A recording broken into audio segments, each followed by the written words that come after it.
बलवान जी नमस्कार। नमस्कार जी।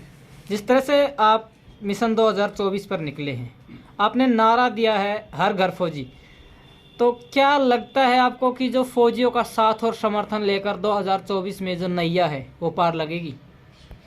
देखो, हर घर फौजी का मतलब ये नहीं है कि हम फौजियों को एकजुट कर रहे हैं जी या हर घर। ये तो दक्षिण हरियाणा, हमारा महेंद्रगढ़ हल्का अकेला नहीं है, दक्षिण हरियाणा पूरा का पूरा ये फौजियों का गढ़ है। जब नरेंद्र मोदी जी ने रेवाड़ी में पहली अपनी रैली कर कर प्रधानमंत्री बन सकते हैं और जब हमारे फौजी बना सकते हैं, तो विधानसभा तो एक छोटी सी चीज़ है। दूसरी चीज़, हर घर फौजी का नारा ये है कि मैं 2024 से पहले, और एक बार नहीं, दो बार नहीं, 3 से 4 5 बार मैं हर घर में एक बार जरूर जाऊंगा, हर वोटर से एक बार जरूर मिलूंगा। वोटर जो 1 से 1.5 से 2.25 लाख वोटर हैं, सब वोटर से इंडिविजुअल मिल करके और महेंद्रगढ़ के बारे में चर्चा कर करके और वोट से अपील कर रहा हूं। और मैं अभी 15 से 20 गांव में मेरा डोर टू डोर हुआ है। हम एक गांव में घुसते हैं तो उसके बाद हमें प्यार और इतना सम्मान मिलता है कि हम पूरा गांव भी हमारे से नहीं हो पाता है। तो बहुत लोगों का बहुत अच्छा रिस्पॉन्स है, लोग दोनों से नाराज हैं और लोगों का कहना है अब की बार हम अपना लोकल और स्ट्रॉन्ग बलवान फौजी को चुनेंगे। चलिए अभी बातचीत करते हैं महेंद्रगढ़ विधानसभा की और महेंद्रगढ़ जिले की। हाल ही में एक मामला चर्चा में रहा। पूर्व में कोऑपरेटिव सोसाइटी के चेयरमैन रहे कंवर सिंह खातोत जी पर भी किसी ने आरोप लगाए हैं कि उन्होंने जो TADA है उसके पैसे हड़पने का कार्य किए हैं, ऐसे आरोप उनकर ऊपर लगाए गए हैं। तो क्या कहेंगे आप भी इस बारे में? देखो, मैं जब तक कंवर सिंह जी को जानता हूं, मैं 10 से 12 साल तक पहले से कंवर सिंह जी से मिला और आज तक जानता हूं। कंवर सिंह जी 1% भी गलत नहीं हो सकते। हो सकता है जिस प्रकार उन्होंने कल परसों जब मैंने उनका प्रेस वार्ता देखी थी, उनके इंटरव्यू आया था, तो उसके माध्यम से जो वो बता रहे हैं, और मैं जहाँ तक जानता हूँ कंवर सिंह जी को ये लोग पहले भी इन्होंने बरगलाने का काम किया था। जिला मुख्यालय को लेकर के भी लेटर दिला दिया किसी चीज़ का और वो दिला दिया इन्होंने, बाद में कुछ चीज़ और हो रही हैं।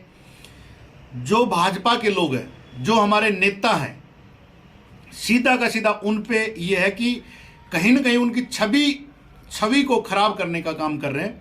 और मैं इस मामले में कंवर सिंह जी के साथ हूं और कंवर सिंह जी, मेरी जहां भी जरूरत पड़ेगी मैं आपके साथ हूं। लेकिन जो आपकी छवि राजनीति चक्कर में खराब कर रहे हैं, मैं इसके विरोध में हूं, क्योंकि राजनीति अपनी जगह है और आदमी का पर्सनल अच्छा खुद का स्वाभिमान अपनी जगह पर है।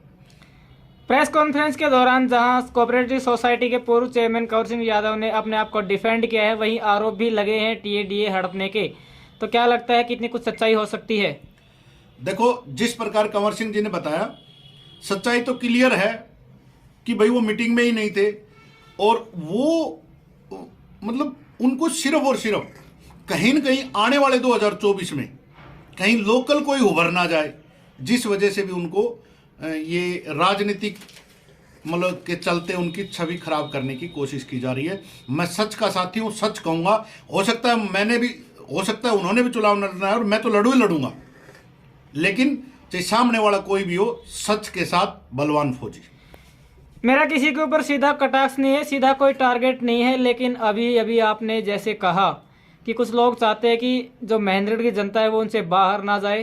तो महेंद्रगढ़ में 2 राजनेता ऐसे हैं जो चाहते ही नहीं कि इस इलाके की सत्ता किसी और के हाथ लगे या इस इलाके का प्रतिनिधित्व कोई और करे।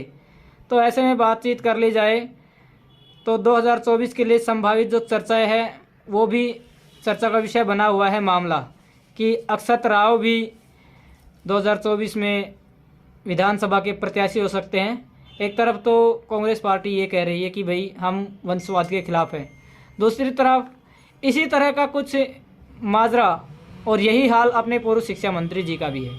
वो भी चाहते हैं कि उनके बेटे भी 2024 में चुनाव लड़े या आने वाले समय में सत्ता उनके हाथ में हो। मैं संजय कौशिक जी आपको एक बात बताता हूं और आप ये मेरी बात नोट कर लेना। मैं भगवान से प्रार्थना करूंगा, दिया बत्ती जलाऊंगा, अक्षत और गौतम आए मेरे सामने चुनाव लड़ने में। बलवान फौजी हड़े हाथ जीतेगा, क्योंकि हम इनके बच्चों को भी पालेंगे कि इनको कर दिया, अब इतना कम था क्या? 50 साल का प्यार महेंद्रगढ़ की जनता ने दिया है। महेंद्रगढ़ में ऐसा कोई माइक किसी माँ ने ऐसा शेर नहीं पैदा कर रखा है क्या इनको मतलब आगे बच्चे भी नहीं के आएंगे? बलवान फौजी ग्राउंड में है और मैं चाहता हूं अक्षत आए, रावधान सिंह जी आए, रामविलास शर्मा जी आए, गौतम आए, कोई भी आए, अब की बार टक्कर ऐसी दी जाएगी कि लोगों को इन दोनों पता है दोनों क्या करते हैं, जब ये लगता है कि तीसरा कोई जीतने वाला तो दोनों एक दूसरे के वोट डलवा देते हैं। और अब की बार मैं हर घर फौजी की मुहिम के माध्यम से डोर टू डोर हो रहा हूं, लोगों के विचार सुन रहा हूं। लोगों का कहना है अब की बार हम अगर बलवान फौजी को वोट नहीं देंगे, इनको वोट देंगे तो बलवान फौजी हार जाएगा, फिर इनमें से कोई जीत जाएगा, ये दोनों एक हो जाए, उसके बाद भी इनकी जमानत जब्त होगी। समाज सेवा के क्षेत्र में आप कार्यरत रहे। समाज सेवा तो बिना कोई राजनीतिक पद होते हुए भी की जा सकती है, लेकिन आप चुनाव लड़ रहे हैं, तो क्या आपकी दूरगामी मंशा थी समाज सेवा में आने के समय से लेकर कि मुझे चुनाव लड़ना है और इस क्षेत्र से जो प्रतिनिधि है वो बनना है? देखो, जब समाज सेवी कोई आता है तो आने के बाद शहर की, इलाके की, क्षेत्र की समस्याओं के बारे में पता चलता है। कुछ समस्याएं ऐसी होती हैं जो राजनीति की सीढ़ी से होते हुए जाती हैं और उन वैसे ही पूरी की जा सकती हैं। नॉर्मल आप किसी की समाज सेवा कर रहे हो वो एक अलग पार्ट है, लेकिन कुछ समस्याएं लगभग ये समझ लो कि 75% समस्याएं ऐसी होती है जो राजनीतिक से ही पूरी होती हैं, वो खत्म होनी से होती हैं। इसलिए राजनीतिक क्षेत्र में आना पड़ता है। मंशा किसी की नहीं होती, एक बार समाज का काम करना होता है। इन लोगों के साथ कर दिया, उनको कोई सपोर्ट कर दिया, समाज सेवा का काम कर दिया, लेकिन मंशा आज की तारीख में साफ है, अब मैं जीऊंगा तब तक चुनाव लड़ूंगा। शीतकालीन सत्र में यहाँ के स्थानीय विधायक रावधान सिंह जी ने विधानसभा में आवाज़ उठाई और कहीं ना कहीं ये कहने की कोशिश भी की कि भाई जो विधायक हैं, जो विपक्षी दल के विधायक हैं, उनको बीजेपी पार्टी कहीं ना कहीं कमतर आंक रही है, इसका जो अंजाम है वो जनता को भुगतना पड़ रहा है। आप महेंद्रगढ़ का इतिहास उठा के देख लो, आज ही रावधान सिंह ने ये मुद्दा क्यों उठाया, आज से पहले कहाँ थे? क्योंकि सिस्टम एक है, हर घर फौजी मुहिम में लोगों का जो प्यार मिल रहा है, रावधान सिंह जी, रामविलास शर्मा जी बौखलाए हुए हैं और इनको अब बस कुछ नहीं दिख रहा। हम किस तरह लोगों के, भाई लोगों से अगर जुड़ना था, लोगों को आपने जोड़ के रखना था तो आज से पहले रखना था ना। आज आपको जब कोई तीसरा बंदा दिख रहा है स्ट्रॉन्ग आने के लिए ग्राउंड में, तो आपको सब चीजें तकलीफ हो रही हैं लोगों के लिए। विधानसभा क्या 2 साल और उठा लो, उसके बाद रावधान सिंह जी और रामविलास शर्मा जी आपकी विधानसभा जी उस गेट को माथा मतलब चुचकार के आना वहां से कि आपने 50 साल हमारी इज्जत रखी। आग भाई हम यहाँ आए, अपने मौन धारण करके चले गए, हमने कुछ नहीं बोला, लेकिन उसके बाद आपको विधानसभा का वो गेट देखने को नहीं मिलेगा। पूर्व शिक्षा मंत्री प्रोफेसर रामविलास शर्मा ने हाल ही में कुछ दिनों पहले महेंद्रगढ़ माजरा फाटक से लेकर माजरा चुंगी तक बनने वाले सड़क का फिर से नारियल फोड़कर उद्घाटन किया है, जो कि पहले ही एसडीएम के कार्यकाल में सैंक्शन हो चुका था। कहीं ना कहीं जो क्रेडिट है वो लिया है, तो क्या कहेंगे इस बारे में? आपके चैनल के अंदर वीडियो भी पड़े होंगे। 10 अक्टूबर 2021 को जब एसडीएम हमने यहाँ प्रोग्राम किया था यादव सभा में, महेंद्रगढ़ बचाओ सम्मेलन में, और महेंद्रगढ़ के विभिन्न रोडों के लिए हमने किया था, और उस टाइम के एसडीएम साहब ने यहीं पर आकर के हमसे आश्वासन दिया था और हमारा ज्ञापन लिया था कि हम सारे रोड बनाएंगे। ये उस टाइम का रोड पास किया हुआ है। आज रामविलास शर्मा जी मतलब नारियल लेकर के, इनके घरों में ना नारियल के कट्टे भरे हैं और ये मन में आता तब गाड़ी में रख लेते, चलो भाई आज वहां फोड़ना है।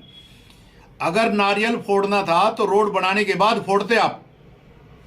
ये रेलवे फाटक से लेकर के मसानी, ये इस साइड वाले सारे रोड, ये भी बनेगा मसानी वाला भी, सारे रोड आपके सामने हमने पूरी ताकत लगाई थी। उसके बाद ये जो चुंगी से यहाँ फाटक वाला है, ये कितने दिन से कितने लोग परेशान हैं ये सब जानते हैं, मेरे को बोलने की जरूरत नहीं है। और ये नारियल मैंने आपको बताया ना, विधानसभा का उनका आखिरी 2 साल और बचे हैं, यही नारियल फोड़ने के भी 2 साल ही बचे हैं। कितने भी नारियल फोड़ लो, उसके बाद तुम्हारे नारियल और सब तुम्हारा खत्म। एक सबसे आखिरी सवाल हमारा आपसे रहेगा, यहाँ के स्थानीय विधायक तो ये बात मान भी चुके हैं कि सरकार विपक्षी दलों के जो विधायक हैं उनको उतना रिस्पॉन्स नहीं दे रही है, और जिस समय महेंद्रगढ़ मुख्यालय का मुद्दा उठा था उस समय भी जनता ने मांग रखी थी कि अगर सरकार आपकी सुनवाई नहीं कर रही है तो आप इस्तीफा क्यों नहीं दे देते? रावधान सिंह जी से पूछना कि आप 2014 से पहले सेंटर में कांग्रेस, हरियाणा में कांग्रेस और हुड्डा साहब के खास कहे जाने वाले रावदान सिंह सीपीएस और महेंद्रगढ़ के विधायक, उस टाइम इन्होंने जिला मुख्यालय के लिए बात क्यों नहीं की? ऊपर से नीचे तक आप तो घी में थे। उसके बाद बोल रहे हैं कि हमारा काम नहीं हो पा रहा। पिछले 3 साल तो बेटे को बचाने में लगे है। महेंद्रगढ़ का क्या ध्यान है? महेंद्रगढ़ के बच्चों का ध्यान नहीं है, अपने बच्चों का ध्यान है। और जैसे ही वहां से अपना पैसे वैसे दे दा के करा करके और बच्चे को बचा करके ग्राउंड में लाके फिर छोड़ दिया। अरे पिछले 3-4 साल बेटा खुद एक भाषण में कहा, उनके फार्म हाउस के भाषण मैंने सुना था कि मैं 4 साल से बाहर था। बाहर कहां थे भाई? चपड़ासी की नौकरी लगे हुए थे, सिक्योरिटी गार्ड की नौकरी लगे हुए थे, भाई छुट्टी नहीं मिल रही थी। बाहर अपने आप को बचाने में सेव थे। महेंद्रगढ़ जाए बाढ़ में, इनको कोई मतलब नहीं है किसी से। और महेंद्रगढ़ का हितैषी, महेंद्रगढ़ का जो हित कर सकता है वो लोकल आदमी करेगा, क्योंकि इनको तो एक लोकल का और बाहर के का फर्क क्या होता है इनको तो ज्ञान ही नहीं है। मैं आपके साथ बचपन से खेला हूं, क्या ये खेले हैं? ये तो थोड़े से पैसे की बात आई, अंडरग्राउंड हो गए। तो इनके बारे में तो मेरे से बात ही मत किया करो आप। रिक्वेस्ट ये है, क्योंकि हम अपना करके दिखाएंगे और इन लोगों को अब की बार विधानसभा महेंद्रगढ़ से बाहर का रास्ता दिखाएंगे। ठीक है जी, बहुत बहुत धन्यवाद हमारे साथ। बहुत बहुत